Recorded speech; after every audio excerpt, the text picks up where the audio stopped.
number of elements to that, a number of different jurisdictions, a number of different countries that people move back to South Africa from. And thankfully, we've got experience across the board, and we've got offices in virtually all of these territories as well. I myself am qualified to the UK standard with the Chartered Institute of Securities and Investments. So that's the leading industry body in the UK.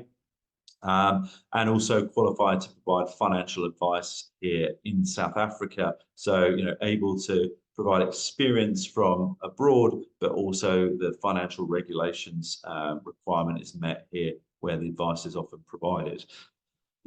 So then that's a bit of our background. That's who we are. That's what we do. Let's move on then to what should you be thinking about? Well, all of this will start with some element of a financial plan. So let me take you through the basic steps that we as financial planners generally follow. It's obviously very different client to client, but generally speaking, we normally follow these sort of 6 steps. So the first thing first is assess your financial position. So look at where you are right now. You might be in the UK, you might be somewhere else, and look at your financial position. And that starts off with creating a budget. So that's what you spend and what you earn. So it's kind of like running a business. You have top line income, the cost that you expend in the middle, and what's left over is your monthly surplus, or if it's a business, it'd be your net profit. You might then start to try and work out whether you would have similar income streams if you move to South Africa with a lower cost base, potentially. And all of those things need to be factored into your thinking before you make the bold decision to move back. As part of that, setting your financial goals. So, not losing sight of the fact that most of my clients set out a very clear goal, which is, we should be aiming to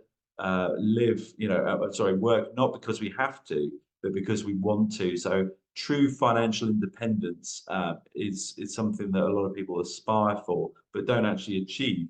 One of the things that you can potentially do by moving back to South Africa is lower your cost base and potentially get to that financial independence sooner. So as part of that, then knowing your risk tolerance. So what can you realistically risk? And risk isn't all bad.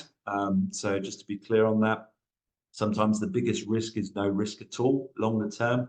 So I know a number of clients that just want to try and get to their goals by saving in cash. It's definitely a way of doing it, but sometimes you'll struggle to achieve certain goals if that's how you approach things. So knowing your risk tolerance is an important part of that process. And then part of that is then working out and implementing that plan. So step by step, knowing what you need to do to achieve this move. And then once it's in place, regularly reviewing the financial plan. So whether you involve a financial planner or a specialist like myself, or whether you choose to try and do this yourself on a DIY basis, these are the key steps that you need to think about. So one of the first steps is understanding, what are your assets and what are your liabilities. So simply put, your assets are things that you own, and your liabilities are things that you owe. So quite often, that will start off with things like your main property where you live will have a value. That's an asset.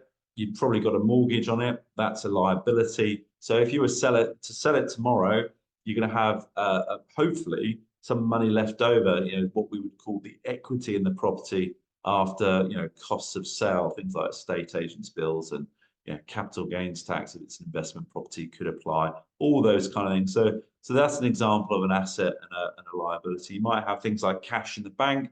You might have some investments that you personally own in things like ISAs or pensions. You might have directly owned investments as well. You might have things like credit card debt or other loans. You might have money that you owe to the tax man. So that's another example of liabilities. But what you do when you create a balance sheet is really take what you own, your assets, remove what you owe, your liabilities, and then you start off with a figure of what you are worth on paper. How much do you then take back? This is one of the first key questions that I often get asked. About should I take all of my pounds, all of my dollars, all of my euros or Swiss francs and or dirhams and move it all back to South Africa? And quite often the rationale about that, the first thing is, but this is, the interest rates in South Africa are so much better. Yes, they are, but also you're then introducing a new currency risk, so what happens when the rand depreciates, and we'll talk about that now. So before you even get into the mechanics of that, what you're taking, the way I would position it is like this, stand back and think about the future of South Africa, and with your experience, your knowledge, as probably a citizen of this country,